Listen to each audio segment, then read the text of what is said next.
أنا ممرضة، وكل يوم دكاترة بالليل بيدخلولي واحد ورا واحد علشان أسعاري رخيصة وبريحهم كلهم. كنت في مرة في الشيفت بتاعي اللي كان ليلي، وفي الوقت ده صاحبتي قالتلي: يا بنتي اهدي على نفسك كده، هو انتي على طول ضحك وهزار كده مع الدكاترة؟ ما ينفعش اللي انتي فيه ده، هتتفهمي غلط. قلت لها: انا بعمل ايه يعني؟ انتي اللي مكبرة الموضوع، مفيش حاجة انا بعملها غلط.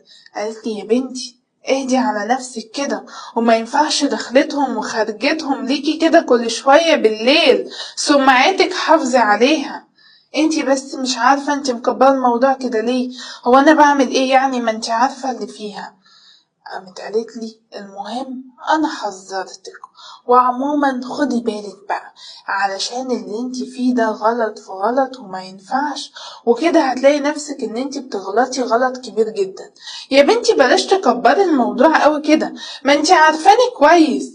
انا عارفاكي، بس الناس ما تعرفكيش، ودخولهم وخروجهم عندك بالشكل ده اكيد هتلاقي نفسك ان فيه شبهات.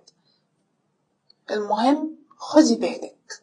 المهم سابتني وخرجت، وانا بصراحة عمالة افكر: ايه ده؟ هو انا بعمل ايه؟ وهي ازاي تكلمني كده؟ وهي مالها اساسا؟ دي حاجة مش بتاعتها، دي حاجة بتاعتي انا. اتكلم مع اللي انا عايزة اتكلم معاه، واعيش حياتي زي ما انا عايزة اعيش، لا ليها دخل ولا ليها حتى ان هي تقولي انا اعمل ايه.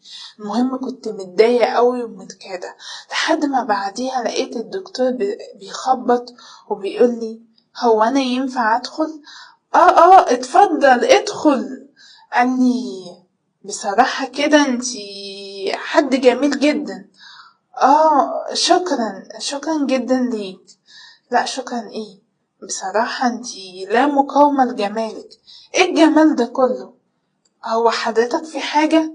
لا، بس بصراحة سحرتيني وعجبني جمالك وعجبني اللي انتي فيه وكل الكلام ده كله.